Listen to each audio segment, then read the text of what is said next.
You're listening to 89.1 WIDR FM, your source for radio evolution. And this is Wombat Music taking you through the rabbit hole with Quincy. Quincy. Yo. Woo. Mic check. What's going on? I am Peace, aka Quincy, aka DJ Quincy, aka DJ Alan, aka DJ Spider Monkey, aka Aquaman King Neptune. And I'm tuning in live on Turtle Island. You have so many different names, different aliases. How does anybody know it's you? They know all the aliases, but they know it's me by the presence. It's just the presence, you know. Yeah, that's true. Yeah. So, kind of tell the audience who we have in the studio. I know you just kind of shared all your different roles. For sure. But, yeah, so are you from Kalamazoo originally? Or? Yeah, I was born in Kalamazoo and had the opportunity to present some of my live music at one of your shows. And so that's how we got connected, and I'm able to come onto the radio. Being born in Kalamazoo, there's a lot of showcasing of artistry. So I would say my upbringing was very vast in illustration and colors and music. So, my influence is art as far as connecting with people. So I would say that's one of the biggest takeaways, being born in Kalamazoo and being in an environment like this.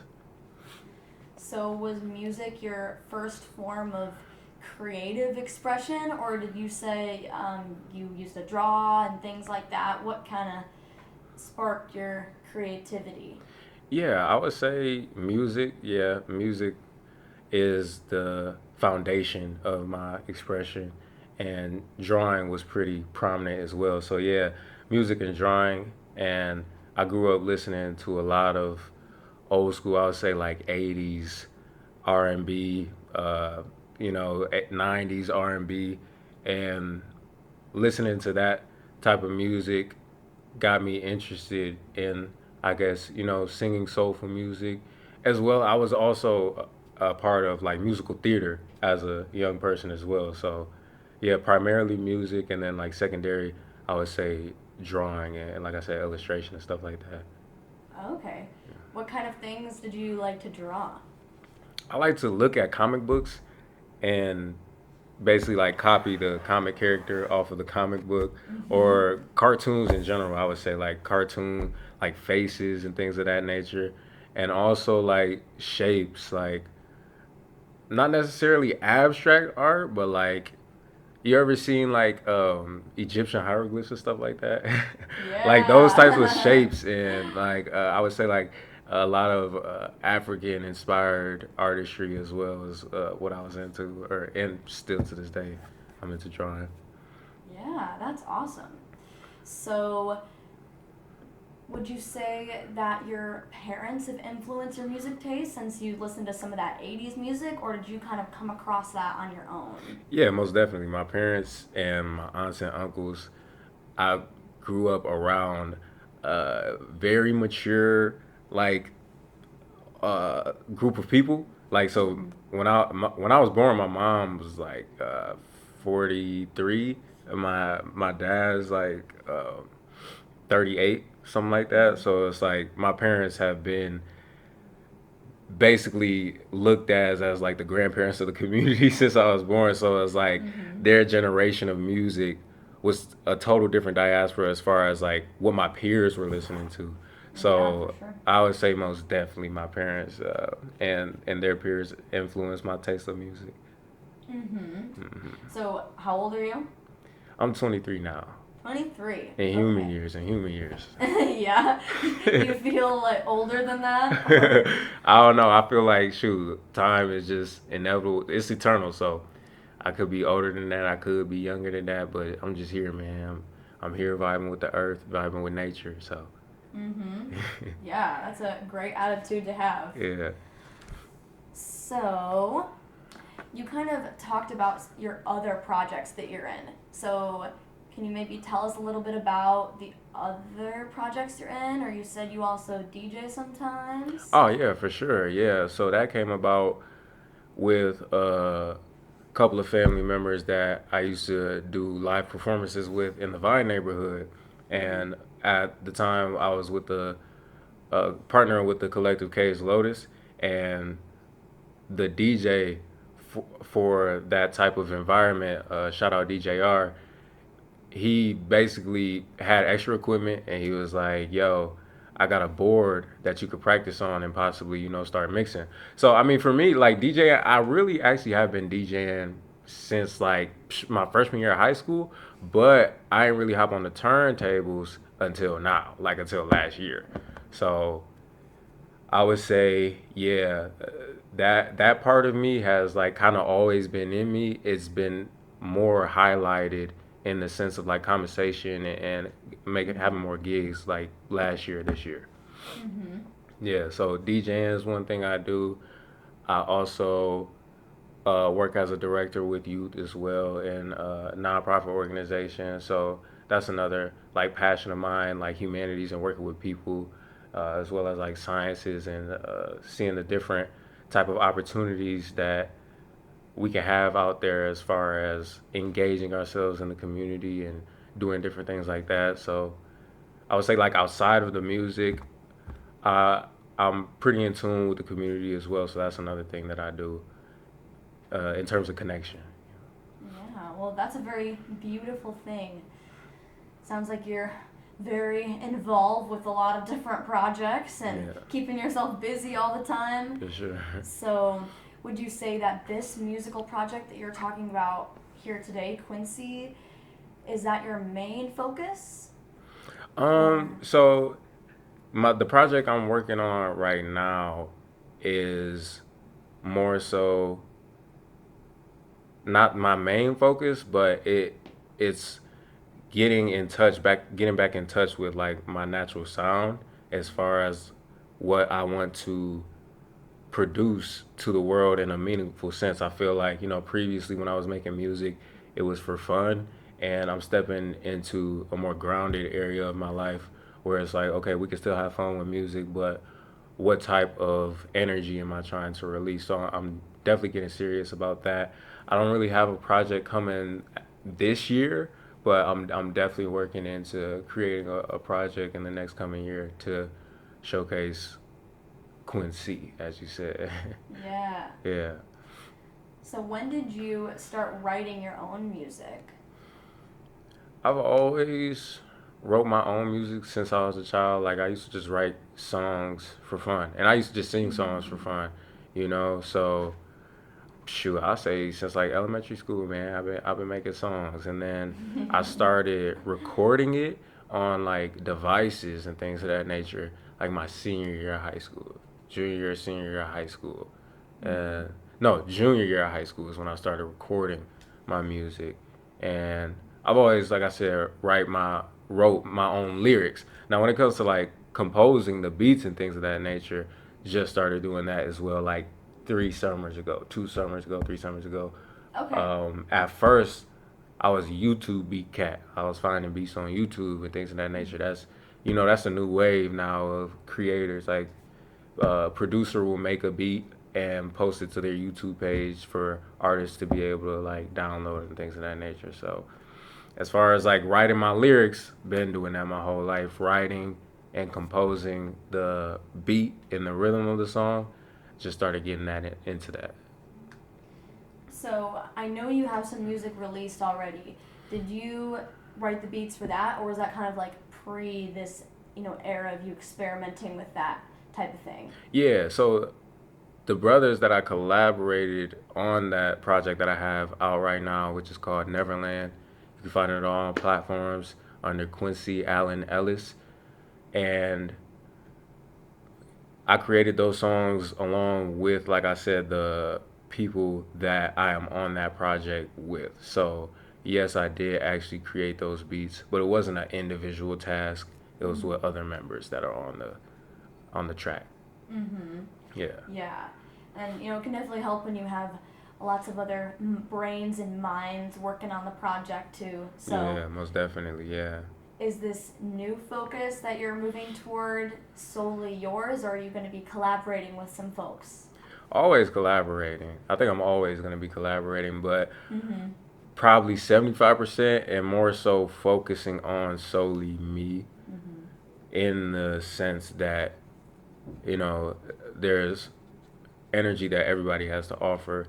And sometimes we have to be confident in what we have to offer and stand on that. So, like, this will be a project based on, like, solely my influence, but Mm-hmm. also collaborators for sure. I wouldn't say I'm too technical when it comes to music terminology and things of that nature, and reading music. So, like, a little bit of help with that with my producer that I work with is always cool. Mm-hmm. Yeah. And, I know plenty of musicians who know nothing about music theory, yet they make incredible music. So, Yeah. that's not necessarily the most important thing Yeah, most because definitely. your ear is the most important. Like, it knows what sounds good and what doesn't. Facts, So, facts. You ain't never lie. yeah. That's true. Well, I know that I had you compile a playlist for tonight. Yeah, There have yeah, for been sure. multiple revisions of this playlist. So, That's fine. yeah, but we made it work. We got it. We're here. Yeah. And, yeah, just because, like, the FCC is dumb, like, I've talked about it before, but they're like, oh, yeah, well, can't cuss on the radio. Of course. I mean, hey, it is what it is, man. They got families to feed out here. They ain't trying to spread too much. If there's even anybody in the FCC left, it could be just like. What does the FCC stand for? It's the Federal Communications Committee, so it's like a government-ran thing. Okay. Like how we have the Food and Drug Administration. Yeah. One of those federal cats, huh? Yeah, but we got a playlist for you. So first up, we have a couple songs by Romeo and Juliet. Most definitely. Yeah. So can you tell me a little bit about how you chose the songs for the playlist tonight? For sure. So Spotify randomly brings me artists Yeah. determining the vibes that I listen to. So, when you suggested to choose like some underground artists that aren't really too popular, kind of already had the vibe in mind that I wanted to go with. That brother, like I said, randomly popped up on my Spotify feed, and like the vibes he brought me as soon as I started playing the music, it was just like, man, like I want to share this with somebody. I shared it with somebody, and then this was the perfect opportunity for me to share it with other people. So that's just what it was. Sometimes the algorithm can be good. Yeah, most definitely. Honestly, I do sometimes find out about new music that way. Mm-hmm. So, it is what it is. Yeah. How would you say that you usually hear about new music? Well, social media is like the number one way that people hear new music. I would say though, we were just talking about this, like Kalamazoo is one of those scenes where a lot of live music is happening. So I also enjoy like going out to events and listening to artists that I've never seen before but are local, like in the Michigan or Western Hemisphere of the United States. Mm-hmm. So yeah, like word of mouth as well is how I get connected to music, because music is everywhere, man. Like that's another thing a lot of people don't realize. Like we grow up and we're in a world that's mostly social media based, so it's like live events aren't really out there. But being in a town like Kalamazoo, like I said, you could be next door to somebody that's making a song, and they could put you on to 12 other people that it's like, oh, this brother plays the guitar, this brother does this brother do that. Mm-hmm. Yeah, it can be hard to find connection with a world where we're mostly interacting online half the time. But yeah, you're definitely right that Kalamazoo is has a very vibrant music community. And I think like on one single, Friday night there could be like a show at a bar, like, at Shakespeare's. It could be like a house show. Yeah. And And you could just you could choose, you could have it your way, yeah. Let me just walk down the street and follow the sound. I'm like, Mm. ooh, I think that's coming from that house.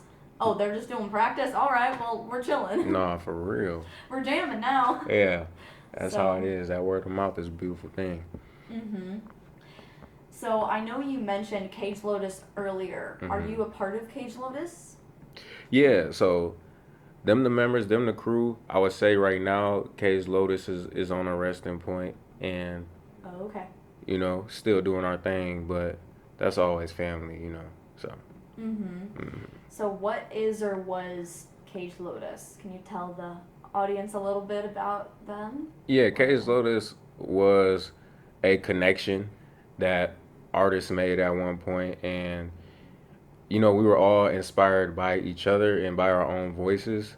So shout out to the group if any members are listening, and shout out to the people that also encourage Cage Lotus as well, because the group could not have been a thing without the supporters and without the community that came and showed up. So like I say, it was a collective of artists that basically just wanted to bring a new sound to the neighborhood and basically network. So in summary, Case Lotus was a networking collaborative that looked to basically get themselves out there and make music, man. And also like at a very young perspective as well. I mhm. think the group was inspired that there wasn't too many opportunities for the young cats out here that make music to express themselves. Yeah. So that was another thing that Case Lotus was. It was a bridge for people to get themselves out there. Yeah. And I could be wrong, but was Cage Lotus, it was mostly kind of like hip hop kind of music? Or, because I know It like was Penny. everything, but I Yeah. would say yeah, mostly hip hop, yeah. But I Mhm. mean, shoot, we had some cats on there that singing like Latina music. Oh, yeah, like Helix. Yeah, we had like indie type, neo soul, um, yeah. But mostly hip hop, like you said. Mhm. Hmm. Yeah, and I think that is also, you know, a important thing to have because you look at a lot of different parts of the scene and maybe it's just you think it's just rock music or it's just punk or Right. indie, that kind of thing. So it's really refreshing whenever I go to one of your shows. Like I know there was the Cage Lotus Christmas, there was the Right. Cage Lotus show on Pioneer Street, which were you DJing for that? I was, yeah. Last year I did Okay. DJ for that. Yeah, Yeah. that was smooth. Also, like the vendors out there too, man. Like I said, a networking opportunity because the vendors were highlighted. Like people out here make their own jewelry, make their own clothes, as well as videographers, and photographers. Just like artistry as a whole, it was a way for people to get themselves out there and brighten perspectives from young voices. Mhm. So, and you also talked a little bit about how you love collaborating with different artists and musicians. So, what does that look like for you? Are you just Hmm. like, chilling with the homies and then you're like, damn, I got an idea for something and then just start like jamming Oh or yeah, what yeah. is that?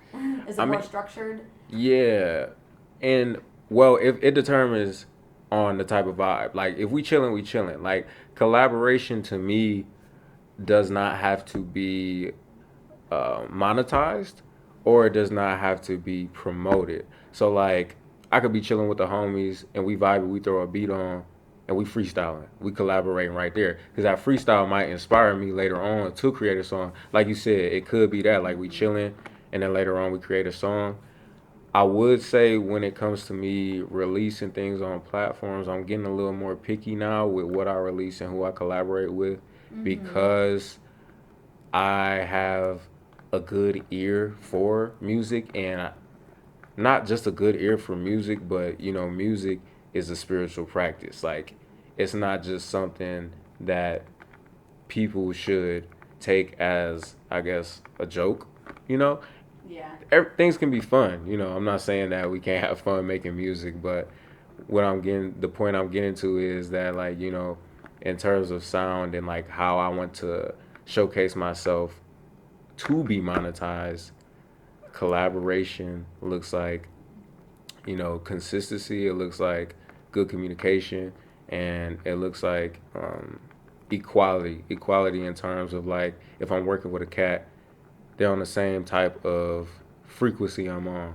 Sometimes you'll work with somebody and it will be good for, I guess, an experiment, but in terms of like what you want to express from your heart, it might not really fully align. You know, like different type of vibes align with different type of vibe. Like you were explaining earlier, like some people expect only rock. You know, I'm not really a rock type of guy, so in collaboration, I would collaborate with somebody that's into rock music, but it's like, all right, here comes the, like, what type of words are we laying down? How does the rhythm go? How is the beat? Like, what are we trying to portray? You know, things of that nature. So, I guess I'm particular in vibe setting with collaboration, like setting the vibe, setting the scene, and making sure it feels good. Yeah, you got to be on the same wavelength. Yeah, so, yeah. You know, and especially, well, I think you did collab with Drez before. Yeah, right? yeah. So how was that working with somebody who has a sound completely different? Like than metal, yours? right? Yeah. Yeah, no. So that was actually one of those situations, chilling at the crib, and he already had the song as an idea. You know, so when he had the song as an idea, we called our producer, shout out Jack. We went to Jack's spot, and you know, he was laying down the verses, and it was like, shoot, you want to lay something down? They asked me. So I went about this based on like the pockets of things. Now, the beautiful thing about music is that there is a connection in jazz. You know, jazz is almost every subject topic of music that there is. So in jazz, I learned this growing up because I actually had the opportunity to learn the jazz drums. There's like pockets. There's pockets. So, you know, hip hop artists, that's basically like our number one law of spitting bars. It's like, okay, where can I jump in? Like, you know, double dutching, like how you got a time, like when you jump in. Oh yeah. Yeah, so that's basically how I went about that. It's like, shoot, okay, I can attack this like this. Also, how am I saying what I'm saying? Like, I could come on there and say something like this, but if I'm saying it like this, the ladies might not like that. Not just think about the ladies. Yeah, But no, you I know got what I'm you, saying? Like, shoot, it got to be smooth. Like, somebody got to like what I'm talking about, you know? So, yeah, that one was cool to be a part of. That one was very cool to be a part of. You're listening to 89.1 89.1 WIDR WIDR FM. FM, your source for radio evolution. And this is Wombat Music in the studio with Quincy, and you just heard Tank and the Bangas. Aha. And 9 Days, Morocco by 9 Days. Yeah, So, yeah. can you tell me what made you add those few songs on a playlist? For one, gotta show my respects to the feminine energy, you know, that's in the room and that's a part of the world. That's a feminine energy that I wanted to bring across the airwaves. And those sisters are inspiring based on the fact that, you know, they're women who sing about elevation. You know, so that's my main thing is as long as we're spreading, you know, vibes of elevation and basically just union, you know, that's something that I represent. So that's what those ladies had to offer. Yeah. All right. Yeah, no, I felt like I just was about to fall asleep and take a little nap. I'm like, man, Yeah. so I'm going to float on a wave into the sky off in the sunset with these ladies. Yeah, So. they definitely do. Yeah, it is very soothing. It's a soothing sound for sure. So, how did you get started making music? Was it when you were as a DJ, or when did you start like writing lyrics? How did you get into that kind of thing? Yeah, so originally I was making videos for YouTube content, and a brother of mine that I grew up with, shout out to Jay Griff, his name is Jeremiah, he used to help me record those videos, and he made music himself. So this was like my freshman year of high school, and like I said, he made music himself.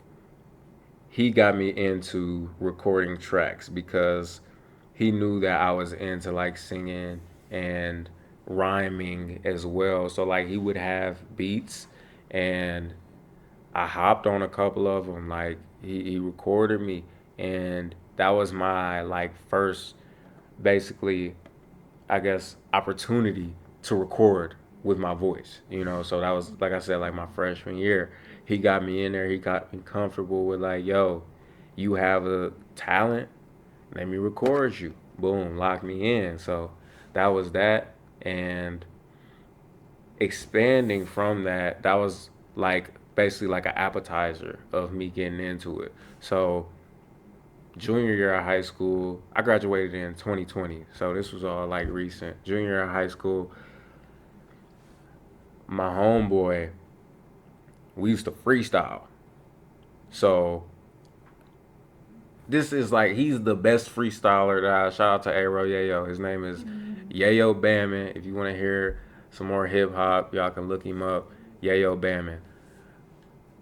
I told him, bro, you should start recording music. He found an app on the iPhone where you could record music. Once he found that, he put me on. And then, like I said, this is my junior year of high school. So once he put me onto the application through my phone, I was like, shoot, I might as well try it out myself. That was the journey of me starting to create music on my own. It was like my junior year of high school, and like start to tap into my sound for real. So yeah, in my beginning stages, I guess you would say my creative process was based off of rap, and then I veered off kind of into Afrobeat because I took a trip to Africa, and I came back. I went to Sierra Leone, and like the music there was just, it was just like, man, like there wasn't a day we went without hearing music in the community, in the neighborhoods. Like, how, for example, Kalamazoo, like it's a time limit on when you can play music, like after 9 o'clock or something. Like sometimes the police be on that, like, yo, you playing music too loud. You gotta. When I was in Sierra Leone, it was none of that. I'm talking about every house. It ain't even no party, but it's music blasting, and people is feeling good.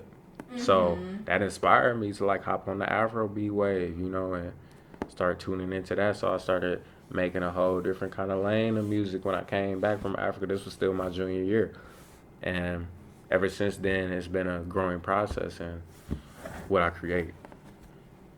Yeah, it seems like it's just so ingrained in the culture there, and they have that very vibrant music too, and I think that sort of like almost like jazz Afrobeat style definitely shines through when I see you playing. I'm just like, you just look like you're having a good time. For sure, most It's a definitely. party up in here. Yeah, I Yeah. appreciate that.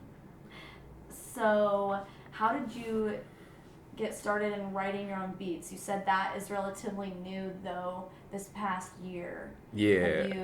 How have you been learning how to do that? Okay, so everything has its own foundation, So when it comes to me making my own beats, I go with what I know from elementary, Like we been making beats. It's only a matter of time of when the world gets to hear them, So I take myself through the process of what I already know as far as rhythms and how people can relate to a rhythm as well. Like I like relativity. So when I creating a beat, it's the process of, okay, people gonna want to dance, you know what I'm saying? People gonna want to move their body, or people are gonna want to feel a way in general. So it it's a matter of the foundation that I have to be able to connect with somebody in an emotional way, you know. Mhm. Yeah, and I'm sure having that sort of jazz drummer background helps with that a little bit. But, Mm-hmm. I don't often hear artists talking about how they're thinking that the audience will respond to the music. And, that's a really cool thing because, maybe somebody, yeah, there's a time and a place for experimental music. I love weird experimental noise. Yeah, But right, I feel exactly. like when I hear that kind of music at a show, I'm like, I don't know how to move my body. Mm. Should I move my body? Mm-hmm. Like, where's the beat? Yeah. So, having that, thinking about, ooh, is this danceable? Can people move to For this? sure. Yeah. Yeah, yeah. Mhm. It's always nice. Like I said, it's a spiritual thing, and when you're able to have not only an influence but that connection with people, like you want to be intentional on the ways and where you left something, you know, like how you come and how you go is very important to me in this world. So I would say, you know, as an artist, you should always be inspired to make music that feels good to you. Like, you should never try to basically limit yourself to another person's perception of what you should release. Yet, also keeping in mind that you're channeling something that is a universal language. So, you know, you can't be tedious with how you want to promote yourself as a musician, you know? Mhm. So I know you touched on this a little bit, talking about how going to Africa sort of changed your influence on your sound, but how has your music taste evolved over time? Like from when you were in high school, maybe listening to some 80s music up Mm-hmm. until now. Okay, yeah. So it evolved in the sense of my persona, I guess. Originally, when I was making music, I was inspired, like I said, by other creators and by their beats and using my voice in a way that is, like I said, mostly hip hop or in a way that is mostly rap. So, in the evolution process of what I'm creating now, started tapping more into what I grew up listening to and what I actually do know about music and how to make people feel. So, yeah, you go ahead. Yeah, Yeah. so what are some artists that you grew up listening to? Yeah, so I say The Temptations, um, Erica Badu, shoot. Let's bring it back to, you know, the Commodores, Earth, Wind and Fire, Maze featuring Frankie Beverly, Michael Jackson, James Brown. Shoot. Yeah, like some real throwback joints that El DeBarge. People Yeah. don't even know about. I'm saying some names that people probably like, bro, who, you know what I'm saying? But yeah, it really get like that. I'll end it off right there. Yeah, yeah. So now the audience has some stuff they can listen to if they want to delve back into, the 80s, Yeah, 70s, 89. 60s. Yeah, some, I For think sure. Temptations were like earlier Motown, right? Yeah, Temptations was, yeah, they was like 70s, 60s, I think. I would say 60s, maybe 60s was too. But they was up there. Oh, yeah. I would say 70s. Mm-hmm. Yeah. Yeah, yeah. Okay, so then how would you describe your current sound as it is right now? I always describe my sound as universal Mm-hmm. to people that ask. It's, I think it's just that simple. Like, it's not really a specific subject point that I touch on.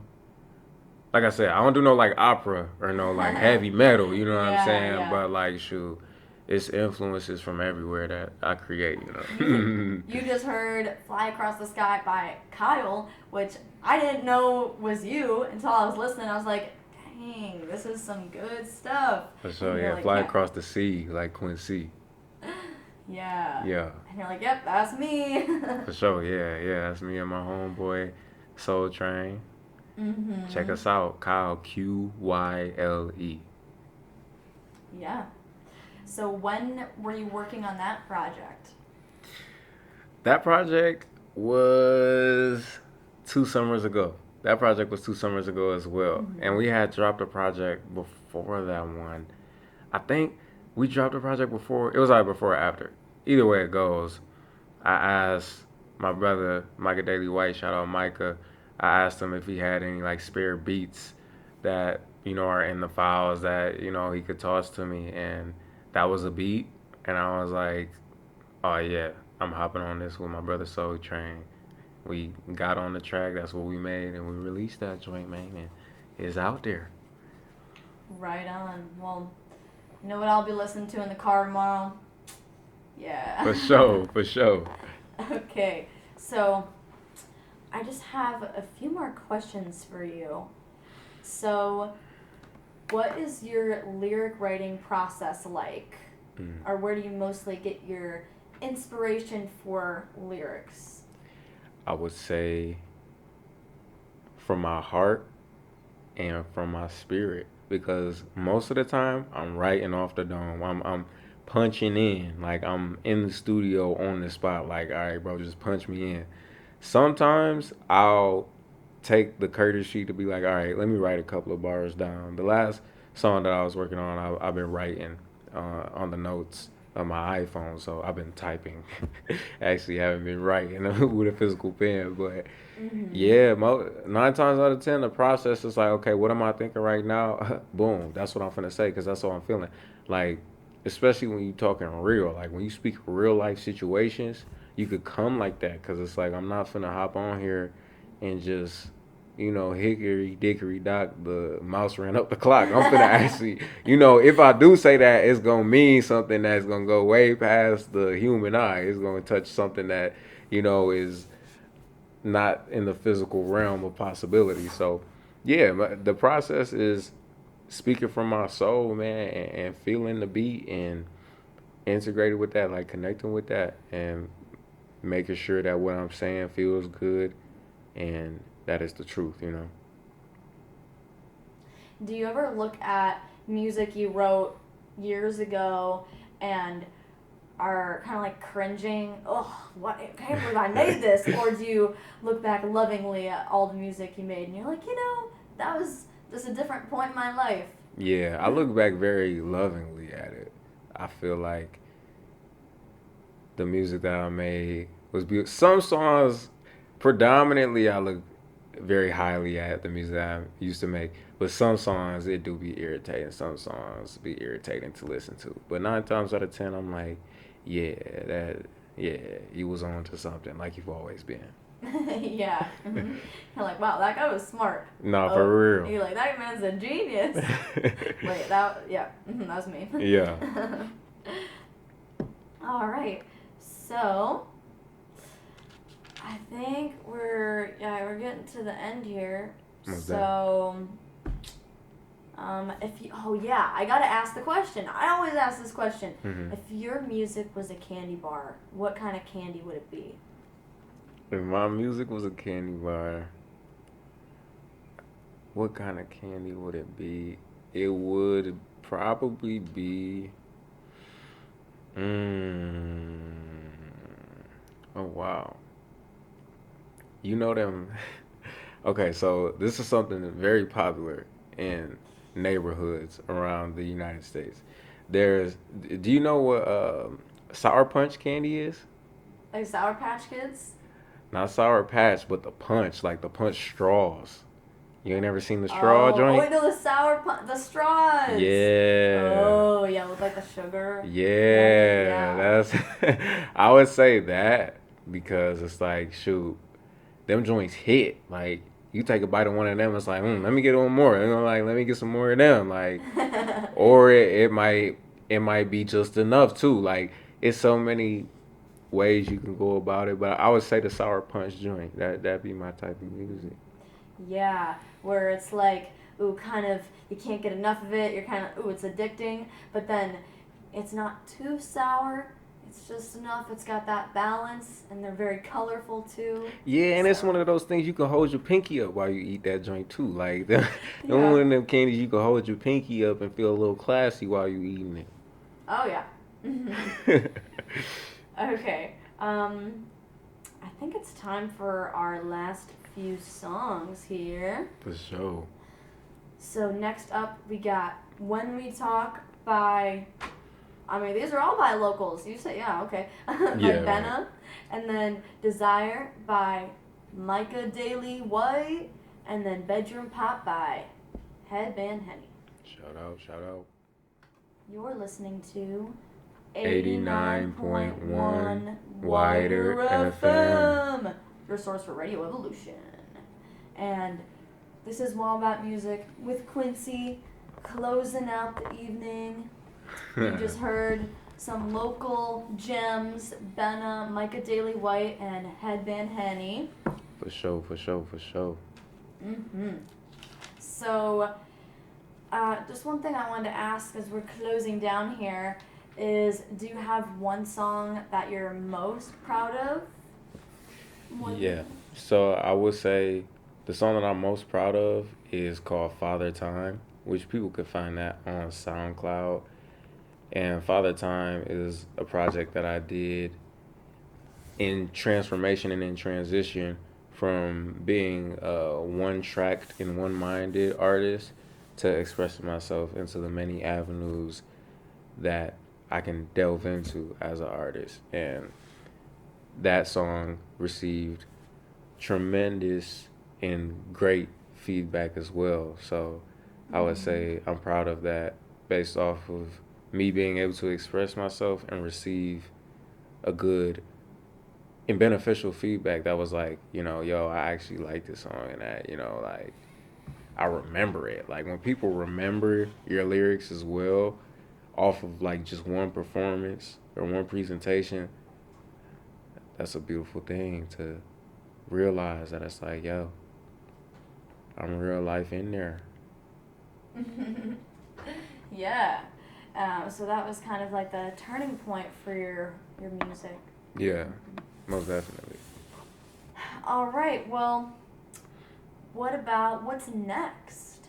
Do you have any shows coming up? Where can we come see you live? Right, yeah. So live in Kalamazoo, you will be able to find me at the Legacy Building, which is 313 North Burdick Street, downtown Kalamazoo. Next Friday, May 16th. Doors open at 7:30. And this is an open mic. So I'm a featured artist, as well as there's an opportunity, if you have a voice, if you do spoken word, if you sing, if you play an instrument, you can come to the open mic, present what you have to offer to the community, and then they'll be able to see me perform some live music at the end of the set. Well, there you go. If you've been cooking up something, then you feel free to drop by and share your beats with the world, and that's where you can find some more Quincy. So, and then you said also something for Western in August. Yeah, no, so it's actually in July. I think July 11th. I'll be at the, what's it called? It's not the Bernhardt Center, but the freaking frack. What's the center? I don't want to say nothing wrong, people. I want to give y'all the wrong direction, but I think it's Miller. Either it's I don't know. It's on Western Campus, but it's July 11th. That's okay. There's time to figure that out. I don't know, man. Yeah. I only had class in one building, so. For sure. But yeah, y'all catch me. Shoot, I might just go door to door that day and be like, yo, y'all heard me on the radio? Well, this is the day. This is the time. Yeah. For sure. Yeah. Well, it's been so awesome having you on the show tonight. Yeah. Appreciate you for having me on here. Yeah, we'll have to connect sometime when you got some more music out and maybe talk about that. But yeah, for now, this has been The Rabbithole with Quincy. Yo. Yeah, peace out. Peace.